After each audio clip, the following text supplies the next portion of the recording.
Go ahead and start. All right, it's recording. Okay, great. Good morning, everyone.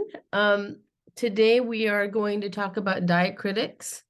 And Monica ji, I don't know if you have your presentation loaded, and maybe we'll save that for Atulji because it's kind of more technical. It goes into Unicode and all that, which is above my my skill set. So I don't know if you want me to use the presentation or let It's totally up to you, whatever you like. I might leave it off just today, just because it's kind of technical, and I have a really simple brain. So we'll maybe let Atulji explain it. He's much better at explaining things. You guys will see. Well, I wanted to talk about diacriticals because it's important for you to know as Ayurveda practitioners or yoga practitioners, because a lot of times we will see when we read different texts, you'll see that the words that are from Sanskrit, that are lifted from Sanskrit and put into our English texts are quite, the variation is broad. And so it is no wonder that there's a lot of mix up with pronunciations in the West, and even in India too, to be honest. And so I wanted to clarify that today. And one of the best ways to adequately write the Sanskrit script, Devanagari, in Roman alphabet is using some modifications called diacritical marks.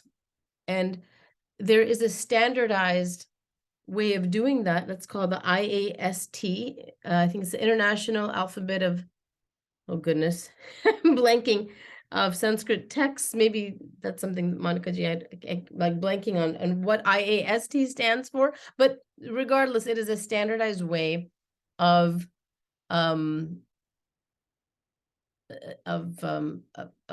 taking all of the Sanskrit letters and turning them into things we can read. Now, I have to figure out how on this board, I know that I must have pressed something that allows people to move when they move their mouse around, that they're also moving on the board. So sorry about that. And I might have to, yeah, see, like I see Rubina is moving around, and that might be because I put a setting in there that allows people to collaborate. So maybe what I'll do is lock this and start a new whiteboard, and then presentation mode. That way you guys can be free to move your mouse around. There we go. I think that might be better. You guys can see this, right? Okay. All right. So we're going to start with the modifications, or we can call them devices of transliteration. They're simple. There's only about 5 of them. So I'm going to start here with my text.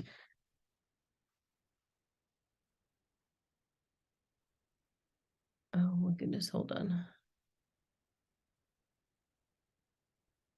Let's make the thickness a little bit bigger. So there's 5 modifications. There's a dot above. And I'm going to use X as just a stand-in for some sort of letter. Okay, so dot above. Then there's dot below.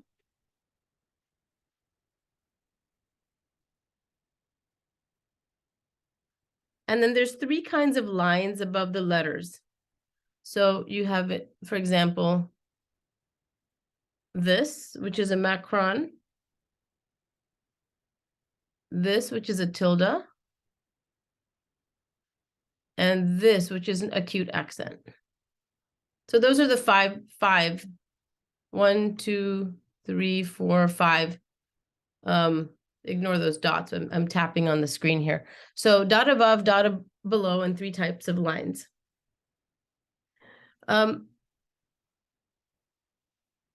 I'm going to try to explain Sanskrit pronunciations using English words. It's kind of relative. It's not exact. It's more for you to understand, kind of get familiar with the sounds. And there's going to be minor variations in pronunciation between examples in English that I give you and actual Sanskrit words or letters. So don't worry about that. I'll try to walk you through it. And I also want to say, do not be discouraged if you can't get the sounds right away, because when you learn an unfamiliar language, you can't always hear the differences because the sounds are so unfamiliar. It's the first time your brain is hearing those sounds, so you can't process. So you try to relate it to something you know. And that's basically how an accent is formed, right? That's basically the definition of an accent. You hear a sound, it's unfamiliar, and you try to approximate it using the sounds that are at your disposal, sounds that you already know, the sounds of the language that you are fluent in. And so you try to apply those sounds to a new language, and voila, you have an accent. So, and the other thing is, some of these sounds require you to use your tongue in positions that they've never reached before. So that's okay. So it takes time for these, for the tongue and the lips and everything to be trained. So that's okay. And sometimes it's hard to make certain sounds in isolation, but they're not hard when you make them part of words. So let's see if I can go below this. I don't know if I can. Maybe I can do this. Yeah, oh, I can do that. Okay. So dot above, dot below, and 3 types of lines on top. That's it. All right. So the one interesting thing about Devanagari is we're going to focus on vowels today. And if we have time, we'll do consonants. But I think vowels is rich enough for us today.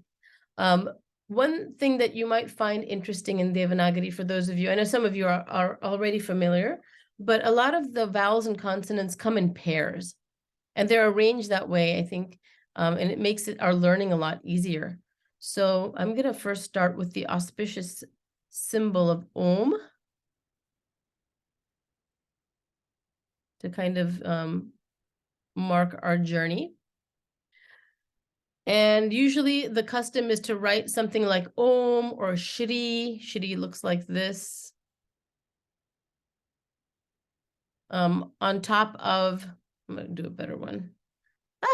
It's hard to do it on this thing on the tablet, but something like that. Shri on top of your paper, because that ensures success. So you might see that on top of exams that people write in India. They might write a mantra, they might write Om, they might write Shri. So we'll start with that, and you don't have to learn that yet, but just for a cultural little tidbit there. The first letter is kind of like alpha. It's an A sound. It's an A letter, and it's called I'm going to write it in Devanagari. I don't think we expect you to know how to write in Devanagari, but just so it takes the mystique out of some of these things. You'll notice there's always a line on top, and that keeps the letters nice and neat, because vowel sounds go above the line. So it keeps things nice and neat. So this is and I'm going to draw A's sister sound here, which is ah. Not draw right. So in IAST is simply an A. Aparna ji, can you scroll down because we can't see what you're doing on the bottom? Oh, I'm wondering what you guys can see. Is that better? Oh yeah, okay, I was able to actually scroll it down. Is everyone else able to scroll it down? It is allowing me to scroll. Yes. Okay, awesome. Excellent. Sorry, I have never done this before either, so forgive me. Yeah, me neither. I'm borrowing, this is mine, and then I bought it for myself, and then Chaitanya used it all year for calculus, and he never gave it back. You have to scroll. Okay, Rubina. Great, thank you. You know what? I might say that I'm scrolling too. That might be easy. So let's see, is just and we kind of have a similar in phonics, a symbol called a schwa. You might have heard this. Schwa is just an sound, So as in the same, like like when we say in English, or umbrella, or amazing, Notice that in English, we're using a U to make an sound, right? So it's different. In Sanskrit, everything's really phonetic. What you see is what you get. So this is always going to make an sound. It's not going to make a separate sound. Just like in English, an A can make many sounds. It can be it can be ah, it can be ah. It's not going to be like that. You're going to see this letter, and it's going to mean and it's transliterated as just a plain A. Its sister is ah, so basically it's an with an extra line. You see that line I drew? That line coming down? And that's ah. Now in American phonics, this line across means A. The vowel would say its own name. That's how I was taught as a grade schooler. When you see a line on top, it says its own name. That's American phonetics. Forget that you learn that. In diacritical marks in Sanskrit, this line across the top is ah. Okay, so that's as in far, far, or father, ah. Everyone get that? I'm going to scroll down.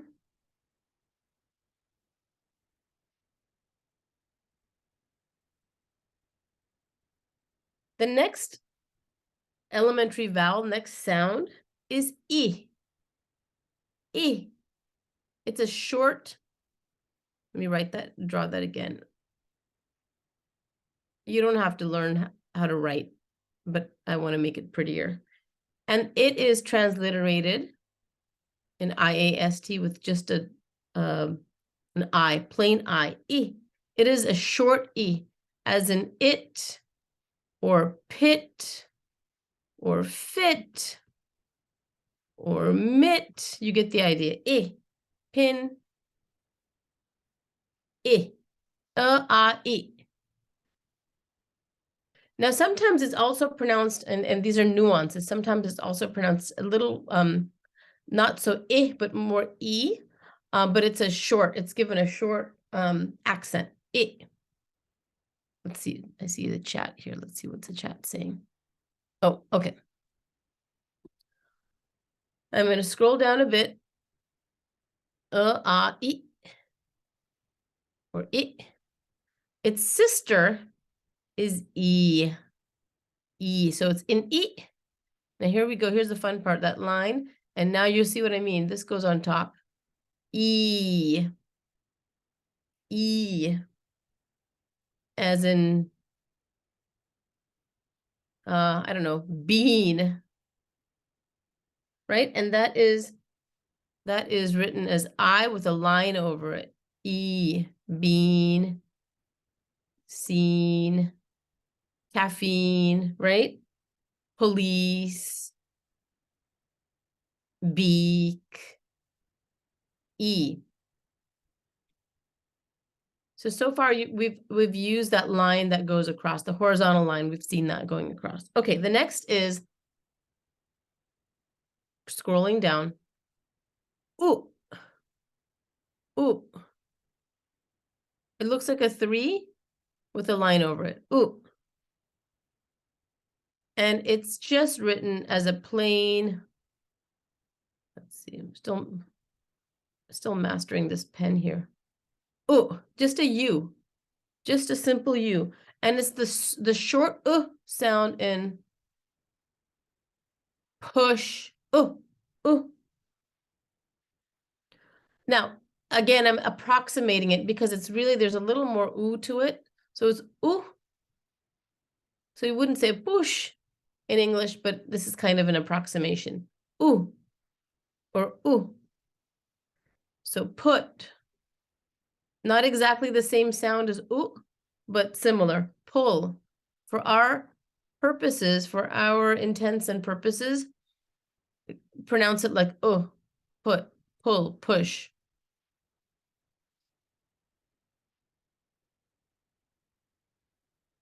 And scrolling down more, its sister, you're going to see, is a 3 again. You see, it's really simple.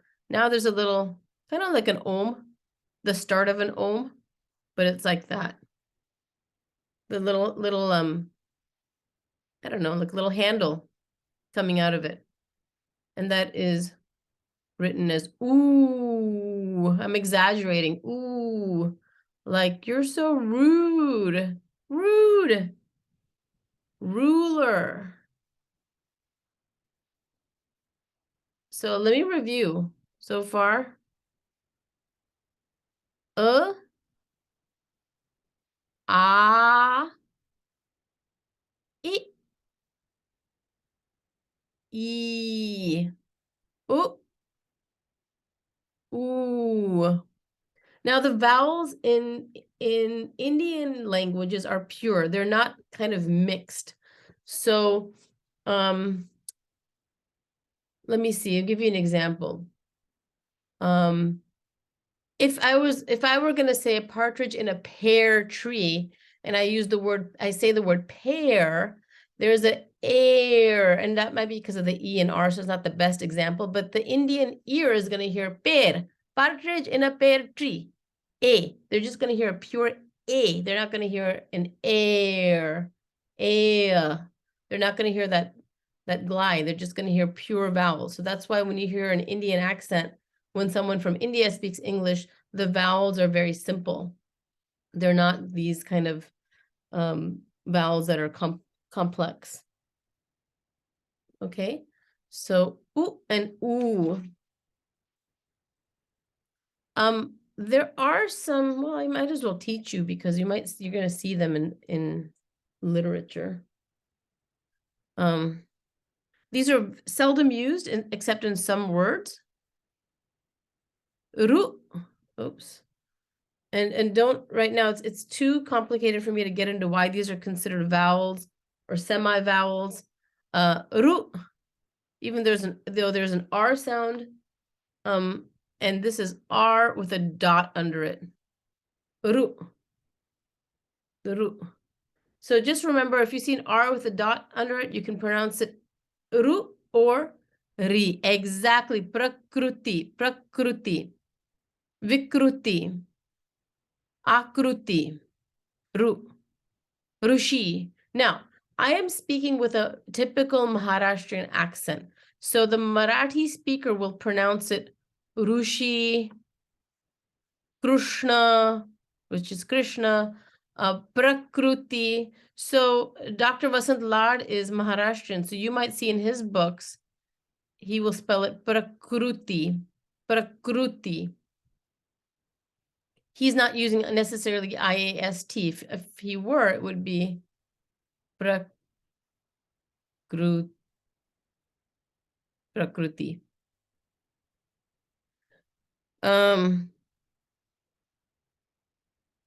If I were a North Indian speaker, let's say Punjab or from UP or MP, I would write it like this, Rishi. And I would pronounce it too, Prakriti, Vikriti. So there are regional pronunciation differences in this particular letter. R with a dot under it. Okay, let me see, how am I doing on time? Okay. And the lengthened form of this, which you'll almost never see,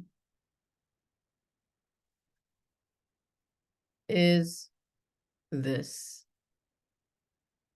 Okay, so right now these guys are kind of just, they're there. Don't spend too much time on them. But I just wanted to give you that little tidbit there about Prakriti. Now you understand, even though Devanagari is very phonetic, and I said that when we first started, I kind of lied. There are minor regional pronunciation differences. Okay. Okay, I'm scrolling down. Let's see, was this chat say? Okay. All right.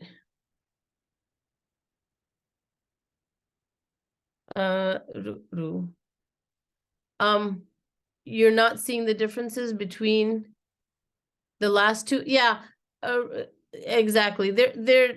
It's a little bit advanced. Let Let me you know what? You're absolutely right. I didn't do a good job of. Just in the way it's written, is there a difference or am I missing it? No, I wrote it wrong, kind of. Oh, here we go. Ah, how did it turn into a highlighter? Draw. I don't want a highlighter, I want a pen. Let me clarify it down here, okay? Ravina, good question. Okay, that's a pen. I'm down here. See if I can go up there. No, you're fine. If you don't ask, when will you ask? So this kind of goes like this, and this is like an extra loop. So if I took this and did an extra loop, that would be this guy. Let me do it. Okay, so it's here.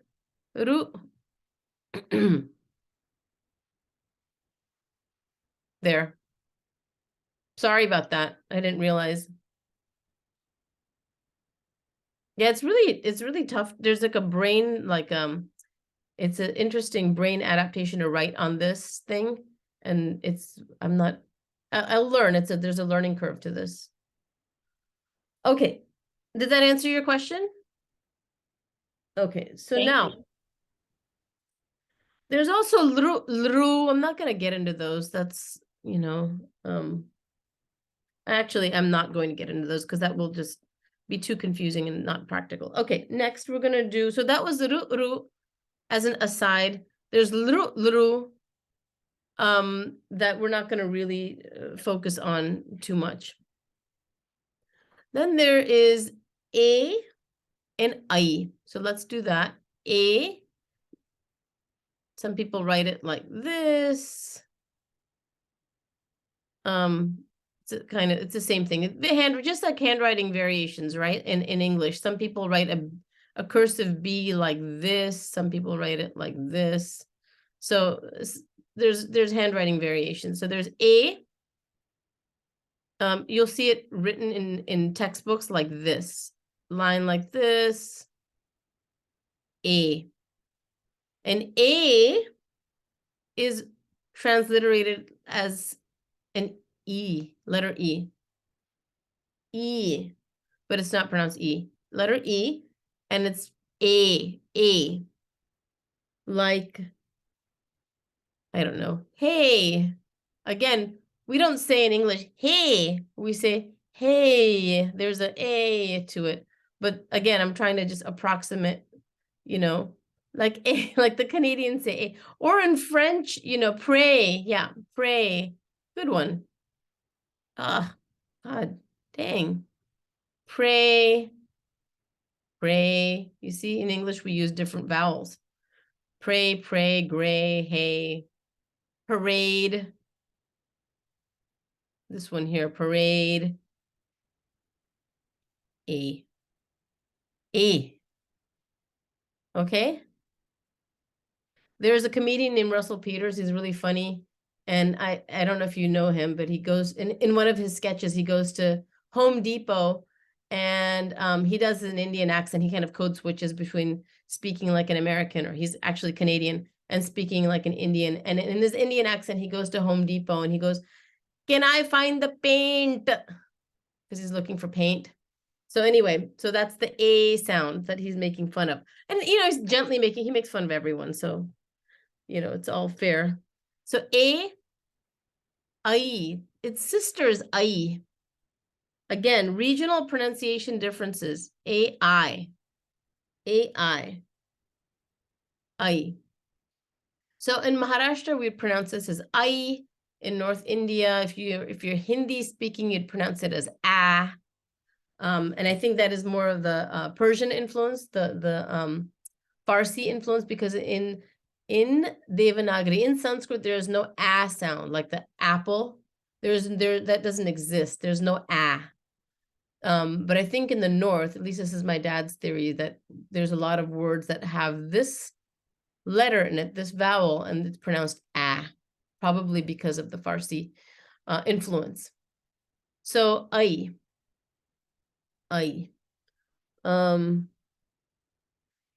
Sometimes when you learn, like when I studied Sanskrit in India for a few years, but then also studied Sanskrit at the university level in the United States, and this is pronounced as I by the professors, the non-Indian professors, and they'll say I, it's I like aisle. I don't know if I completely agree with that, but whatever. I. That's the closest I think you can get to it. But again, I'm gonna put a, question mark, meaning I'm iffy on that. Meaning I'm confident it's I, but if you want to maybe approximate it, you can say I'll. I. Really I. Okay. So far we have I, u. Okay, I'm gonna skip. Well, ru, I. Next is O.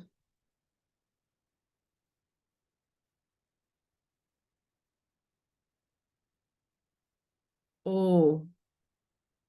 When I write on paper, my handwriting has a little more flair to it, so I might write it like this. With and it's lazy.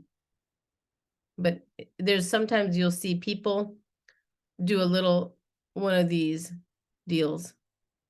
It's a stylistic thing. But for you guys to keep it simple, it's like an There's a reason why this makes an appearance, and I'll explain that. That's O. O. And it's just a letter O. I'm going to scroll down. Sorry, it's getting kind of messy. I had a format here. And this is the same soap, boat. Again, in English, we're not going to say soap and boat. We're not saying it like soap. Hey, give me a bar of soap. But again, it's kind of getting close enough. Oh, soap, boat. Do you hear the difference? Oh, okay. The next is ow. Two of these deals. You don't have to make them look like, you can just do this. 2 lines. Oh.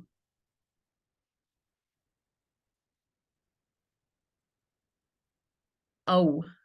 Maybe like, I don't know. Ouch. Similar enough. But this is written in transliteration as OU. Or I'm sorry, AU. I mean, AU.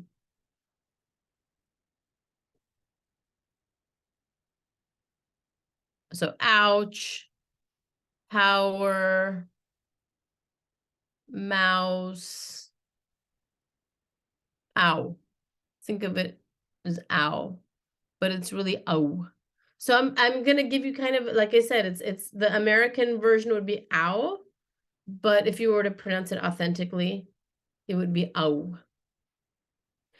In North India, if you're from a Hindi speaking state, you're gonna pronounce it as ah, like pots and pans, ah, ah. But in with the Maharashtrian accent, it would be ow, ah. Okay. That again, there's not a whole lot of exceptions, but I wanted to make you aware because you might speak with different people from different parts of India, and that will explain why they're pronouncing things the way they are.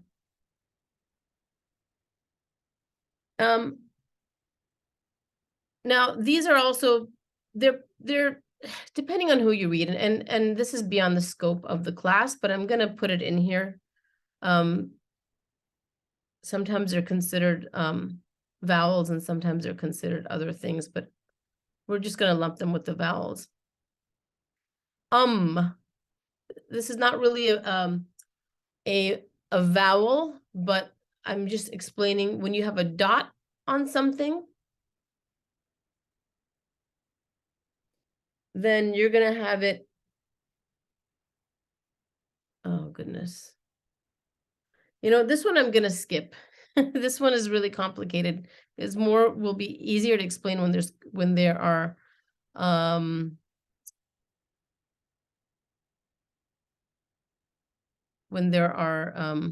consonants.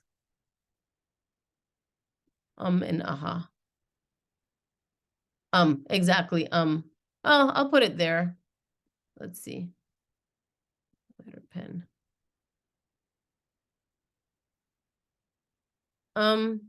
It's pronounced. Again, this is so nuanced. Just the letter itself is pronounced but the transliteration is complicated because this anuswar is it's a morphable. This guy here can shape shift depending on what comes before it or after it. We'll talk about that when we come to consonants because it's actually incredibly simple, but right now it would be too complicated. The anuswar. And aha, this is the other one. This is called the visarga, aha. And it's pronounced aha. That is not the IAST transliteration. I'm just giving you the pronunciation, okay? Aha. All right, so let me review again with the vowels. Let's see, it's 9:30. Let me write them down. A, I, U, Ru,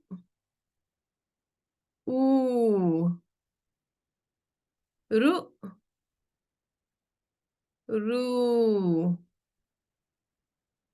E, I. So these are all pairs. E, I, O, and Au.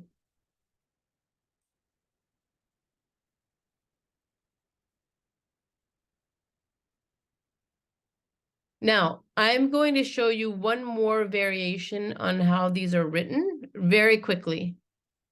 Very, very quickly, because it's not more to give you a cultural background, but it's not necessary. You could write you could write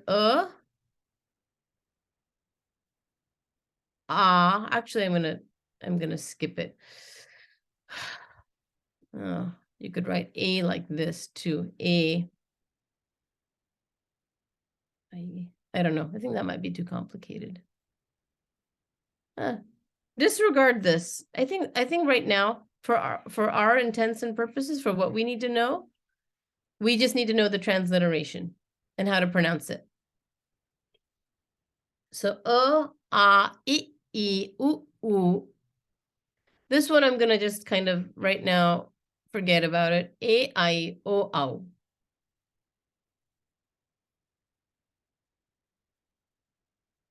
Just like in English, we have A, E, I, O, U, and these can be pronounced in different ways. We have 5 vowels. We have way more vowel sounds than just these letters represent, right? Or these letters on their own. And we can also combine them to create various vowel sounds. In Devanagari, you just have a letter per sound. A, I, U, E, I, O, Au. Any questions?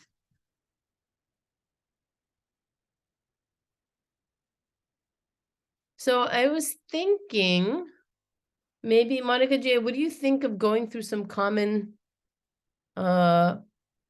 words at this time with vowels? Maybe we can do that.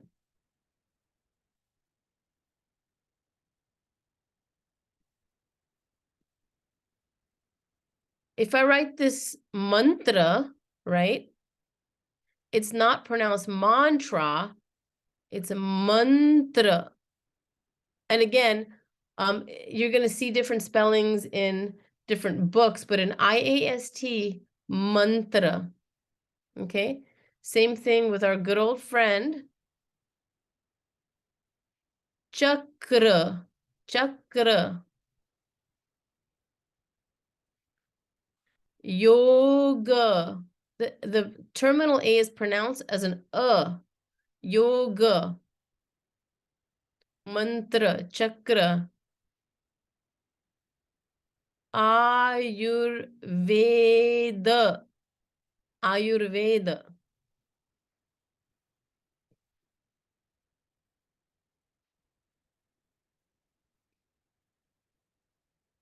Let's see. Now, sometimes you'll see this word being written like this. But in IAST, everything in IAST, I'm going to check. That's how we want it. In IAST, ghritam is how you would write it. Ghritam, which means ghee. Over time, this word became ghee. Because language changes, right? So some of these hard letters, when it's too complicated for the tongue, sometimes the tongue takes a shortcut, and that's how languages evolve. Ghritam ghee. Okay. Here's another one. Asana. Asana. Right? A yoga posture or pose. So if I said, let's see. Oh, okay, well, so there's enough of that. There's a lot of examples of asana. So it's not an asana, right? But you wouldn't know that if you were English speaking and you saw it without the diacritical mark. And if you just saw that, you'd be like, that's an asana. That's not your fault. That's why the diacritical marks are so helpful, because they help us really pronounce the A the way it's supposed to be pronounced here.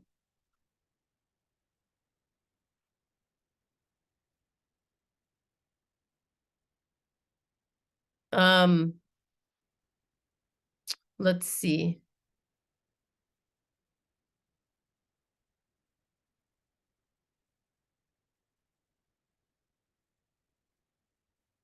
Namaste, not namaste or namaste, right? It's not namaste. When I hear that, I want to just curl up and die. Namaste, which it's not anyone's fault. I'm just saying, when you hear it, you're just going like, oh my God, it's not namaste, it's namaste. But it's no one's fault, again, because they don't have the benefit. This is why this class is so important for us as people in America who want to practice Ayurveda or yoga, because we want to know how to pronounce it right, right? So the big breathy namaste is not right. It's namaste. Sorry, I'm borderline offensive. I know it. Just tell me I'm being mean. Namaste. Okay. Let's see. I think those are, these are, trying to see if there's any other words that would be good. Now there are, I do want to do more consonants, but I don't know if we should there's a thing going around. Oh God, yeah, namaste in bed. Oh, I've also heard namaste. I'm like, what is that? Oh my God. Namaste. Okay. Jen, you feel me on this. There are so many more things I want to talk to you about. I'm gonna skip it. I'm gonna do this, okay? Ignore, because we haven't done the consonants yet.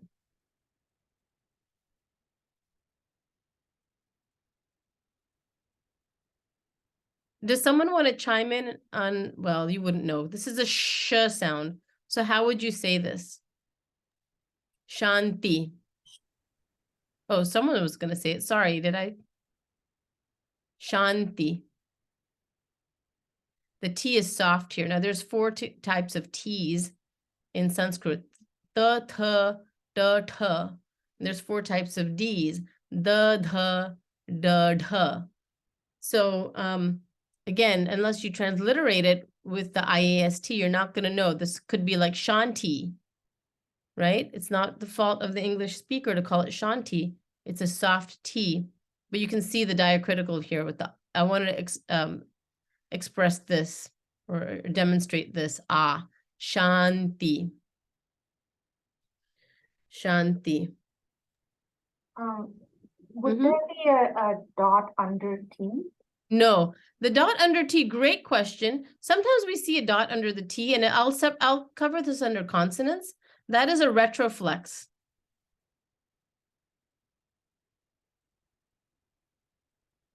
A retroflex, and that is a D sound. D, you make it, and I might turn on my camera when I do consonants.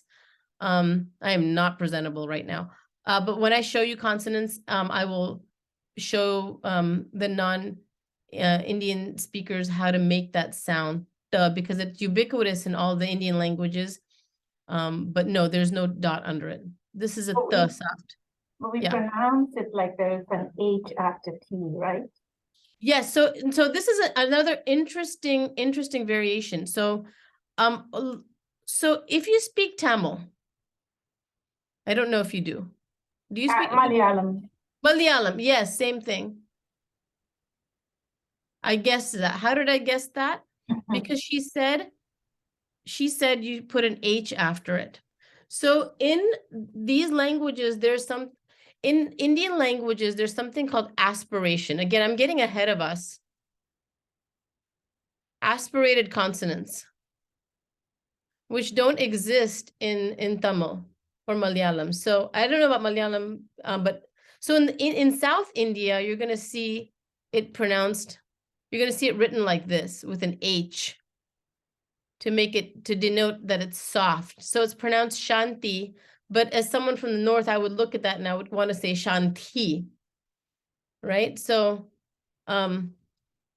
that's a good question, kind of beyond the scope of today. I will cover this in the next class. So in the South, and again, this is not IAST. This is not IAST. Oh goodness, this is so difficult. IAST. In IAST, this is an aspirated T sound. So if you were to write English in like the traditional South Indian way, you would say someone's name is Sita, and that would be soft Sita, and not Sita. Sita. Otherwise, T means like Ratan Tata, the industrialist, Tata. That's a hard D sound. Anyway, so does that answer your question?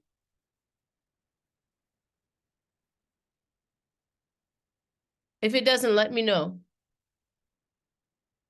Okay, because I will go over this, I promise. I will go over this in detail. It's sort of out of context right now, so you're kind of like, what's going on? It's like I'm having a little side conversation here, and you're not sure what's going on. Like you just walked into like halfway through a movie and expected to understand the plot. So I will explain this in another class. Yes, of course you may. Go ahead, Rubina. So the dot under the letter, you're rolling your tongue, right? When you say like gritam, gritam, like you're rolling. Gritam. Yeah, gritam. Yeah. So when you just explain this retroflex, it's the same thing, right? Or it's not? It's not. The dot under the letter. It is the same thing. Okay. But we are going to, do you guys want me to do consonants? Because we don't have enough time. I can jump into consonants and then explain things. But so this dot here means that your tongue is in the back of the mouth. So yes. So every time you see the dot, you're rolling your tongue, or like the tongue back of the mouth. Yeah, gritam. Okay. Yeah. Okay, thank you. You're welcome. I don't know if this is quite a rolling so far back as the retroflex letters. And that's why it's a little hard to exactly go from Roman to Devanagari, but this is the IAST is probably the best system out there because there's no ambiguity about the like T, TH, D, DH. Now, a lot of times, this is skipping ahead, but you'll see this, you'll see this, and you'll see this.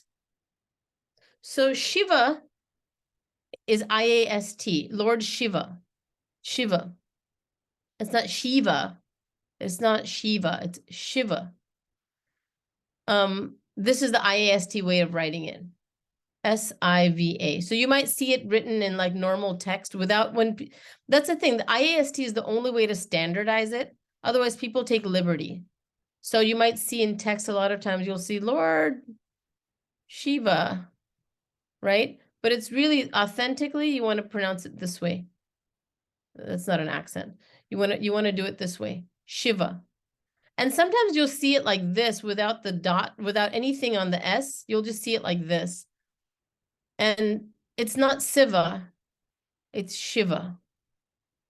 So again, I'm skipping ahead because I haven't taught you this technically. But I wanted to show you that sometimes you'll also see Shanti, right, written. If you're from the South and if you speak Tamil or Malayalam, you're going to say Shanti like this with an H to denote that this is a soft T. But in IAST, it's Shanti. But you might also see it as written like this too in some books. So basically, we don't want to use these right now. They're not wrong, but they're not IAST. I'm just trying to teach you the standardized version of Devanagari using Roman script. So I that have a there is no question. ambiguity. What was that? I have a question. So Yes. if you use the small s versus the big S, what would be the difference? A capital S, So- not as a small, a capital S was a small letter. Yes. What is Jen saying? FY, if you have a Mac and hold down the S key, you'll see the slash option. Yes. So there's two ways to answer the question. One is if you're reading an English textbook and it's the start of a sentence, then you'll see the capital S. You know, you'll say it'll be something like, Shiva ate an apple, right? Aparna ji, can I answer that question? Yes. Because Atul did the. And there's a second part, there's a part 2 to it too. With it. Okay, but go ahead. Yes. Yeah, so basically when Atul did our the essential guide book, he had to convert everything into diacritics.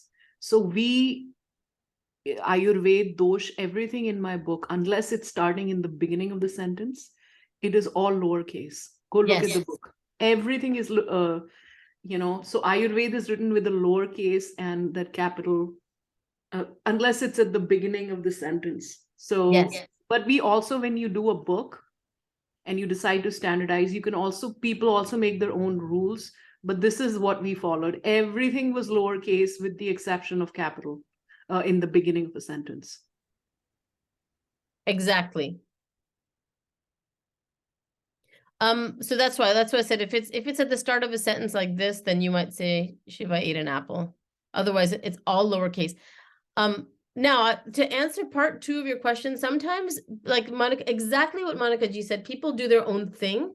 So I have to admit, sometimes when I like send a Marathi message on WhatsApp to my parents, sometimes I'll text in Devanagari because I have a little writing pad on my phone where I can just write the letters out and it's easy. But sometimes if I don't have that option and it's so hard, I will, this is really not IAST, but I will make certain letters capital, like this will be a duh, this will be a the. So again, you might see that in other formats that are non-IAST. You might see something like, I might say, okay, but nah. Sometimes I'll do that so they'll know this is an and this is an But again, that's wrong.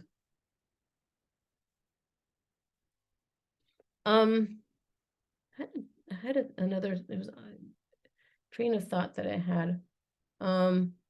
So the whole point of what we are doing in IAST, and I wish that every text would follow it, is that it's standardized. There's just no ambiguity, because otherwise, you know, like in English, like if I said Alaska, right? Alaska, you know, you can pronounce A however you want, but so I want it to be, you know, I wish everything were standardized so you would know this is an this is an ah. Again, this would be at the beginning of a sentence. So at the beginning of a sentence, you might see something like this, Ayurveda, at the beginning of a sentence. Let's see. Harvard Kyoto method, yeah. So many different methods, but we are going to learn IAST. I don't know. Are there any other questions? Monica G, should everyone kind of pronounce things, or I don't know? Or should we leave it the way it is? I think the more important right now is how to write and to be able to read the right letters. Mm-hmm. The one that I've had people whose Devanagari is not part of their, like Jen, I don't know about you. If you're not part of the India, then you don't know what Devanagari is. We do require students to learn the letters of Devanagari. We made the change last year. If you don't want to learn Devanagari, then you learn the transliterated form of Devanagari in IST. Oh, that's perfect. So the idea is that you should be able to, this is something I still struggle with, Aparnaji, because maybe I'm from North India, is the difference between the two shs, the sh. Yeah, yeah. What diacritic to put under which sh? She's referring to this. So you'll see an S. Again, don't freak out because I'm going to cover this. You're going to see this and you're going to see this. 3 types of S's. So this is S, like just like Superman, snake, you know, S, plain old S. This is sh. This is s. This is sh sound, like, I don't know, like Shiva. And this is a retroflex. So the tongue is in the back.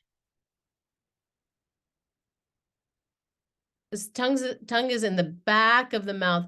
Sh, sh, s, sh, sh, do, sh. Do, sh. Oh, my handwriting is terrible in this thing. Do, sh, sh, do, sh. It's much better on paper, trust me. Dosha. So again, that's a great, oh my God, that's such a great example. You'll see dosha written like this, right? We see it like this because we want to signify to the reader that this is a sh sound. But it's not really a sh sound, it's a sh sound. So it's really dosha, dosha. When I teach Ayurveda, or Monica G teaches Ayurveda, we generally don't go out of our way to say, and even in regular everyday speech, if you speak a daughter language of Sanskrit, you're not going to say dosha. You're going to say dosh.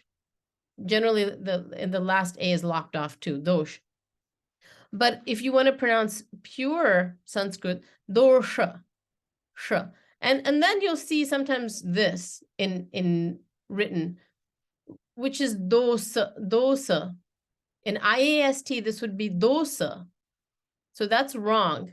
And then also it sounds like dosa, which is which we recognize as a crepe, right? So that's how we would pronounce it in American English. The other one, there's so many. Mala. Okay, mala means wastes. So poop and pee and sweat are your malas. And then if we want to put a mala around our necks, mala, that is a garland or a necklace.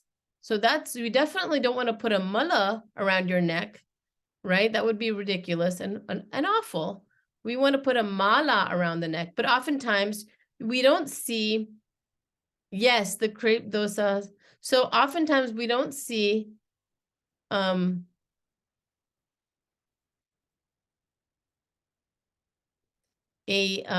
diacritical marks, and we'll just see this, just plain old this, and then it's up to us to go, is it mala or mala, right? Big difference.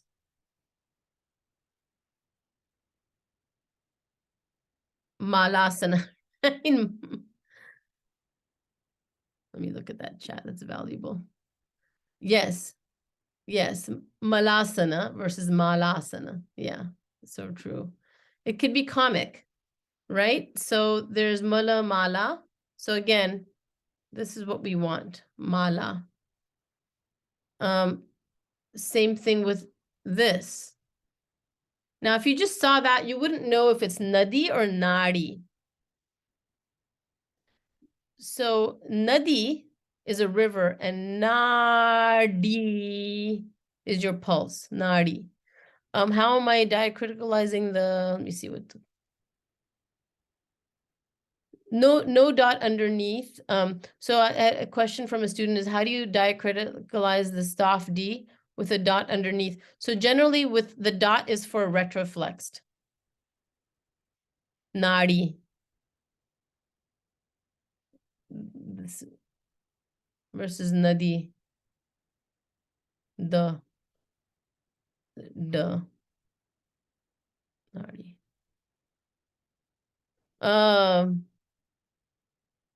Should we do, how much time do we have? I mean, I feel like I'm kind of wading into consonant waters here. Or should we say we're done? We're 3 minutes left. So no. Okay, then let's not go into consonants. This is again, let's review then what we've learned, okay? Do we need to review it? You could always, I guess, rewind this and watch it again. Maybe that's a waste of time to review it. So one of the things I just wanted to say that we need to, if you already know Devanagari, that's awesome. But we also need to know how to write all the swaras, all the consonants and vowels in the diacritic form. That is more important than knowing that Devanagari at this point. Yeah. So even if all of us, even like Soumya, you are a Sanskrit expert, you still need to be able to write in the diacritic form, because that's how you're expected to, when you take the test on Sanskrit, one of the tests is convert stuff into diacritics. Yeah. Which I will not be grading because I myself make a lot of mistakes. Atul's going to do that. Yeah, it's hard. When I read the diacritics, it's actually harder than reading the actual Devanagari. So yeah, even if you speak Sanskrit or you speak, really hard. It's hard, yeah. Even if you speak Sanskrit or Hindi or Marathi or language that, like Nepali is also in Devanagari. Many languages are in Devanagari. It's still like, it's a little bit of a learning curve to learn these things, the IAST. I just want to, before we end, I just want to tell you,